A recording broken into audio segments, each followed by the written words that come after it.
પાલિકામાં વિકાસની ફૂંકાતી ગુલબાંગો વચ્ચે ચૂંટણી વોર્ડ નંબર 2માં સમાવિષ્ટ સમા વિસ્તારમાં આવેલા વીર સાવરકર ગાર્ડનમાં તંત્રની બેદરકારી જોવા મળી છે। ચિલ્ડ્રન પ્લે એરિયામાં રમતગમત માટેના સાધનોની જર્જરિત સ્થિતિએ બાળકોના જીવને જોખમ ઊભું કર્યું છે। સ્માર્ટ સિટી વડોદરામાં લાખો કરોડો રૂપિયાના ખર્ચે વિકાસના કામોને વેગ આપવામાં આવી રહ્યો છે, પરંતુ પાલિકામાં દીવા તળે અંધારું જેવું ઘાટ જોવા મળી રહ્યો છે।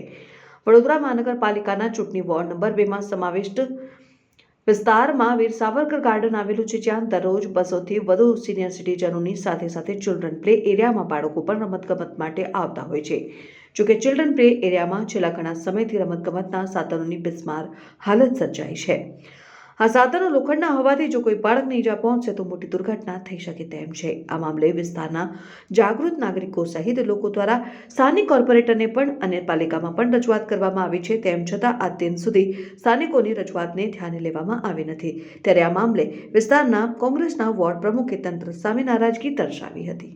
સામાન 2 મિનિટ પહેલાં છે, કેટલી વાર રજૂઆત કરી, શું માંગણી છે આપણી?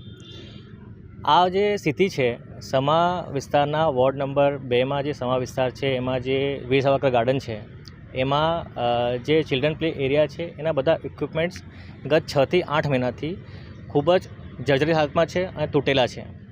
70% ઇક્વિપમેન્ટ્સ કામ નથી કરી રહ્યા। અહીંયા દરરોજ 70થી 80 બાળકો રમવા માટે આવે છે। લસણી હોય કે તમારે હિંચકા હોય બધા જ તૂટેલા છે। કોર્પોરેશનને એમની વેબસાઇટ પર ઘણી બધી કમ્પ્લેનો કરી છે।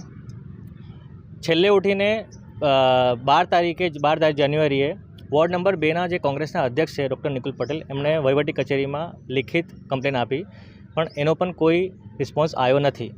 એવું લાગી રહ્યું છે કે કોર્પોરેશન પાસે મેન્ટેનન્સ માટે કોઈ પણ બજેટ છે નહીં। જે પણ બજેટ એલોકેટ થતું હોય છે એ બધો બજેટ રોડ બનાવવામાં, રોડ તોડવામાં અને ફરી બનાવવામાં જ ખર્ચ થઈ જાય છે, તો લોકો માટે કંઈક મળતું નથી। જે આને જે બીજેપી અને જે કોર્પોરેશન અને વિકાસનું કામ કરી રહ્યા છે એ વિકાસનું કામ નથી, એ ડેવલપમેન્ટ નથી, એ પ્રોગ્રેસનું કામ કહેવાય શકે આપણે।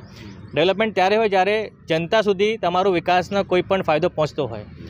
તમે આજે હાલત જોઈ રહ્યા છો, જે પ્લેઇંગ ઇક્વિપમેન્ટ તૂટી ગયા છે, કાલે ઉઠીને કોઈ પણ બાળકને જો ઈજા થાય, કોઈ પણ બાળકનું જો મૃત્યુ સર્જાય, જો કે અમે ઈશ્વરની પ્રાર્થના કરી છે આવું થાય ના, તો એના માટે કોર્પોરેશન કોઈ બી જાતની જિમ્મેદારી લેશે?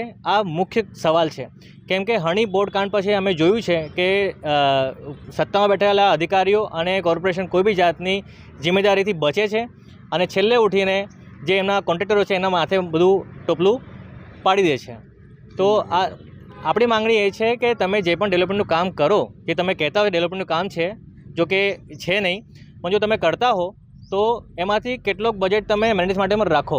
બધો ખર્ચો તમે બનાવવામાં અને તમારા જે ટકાવારીમાં થઈ જાય છે એ ના કરો।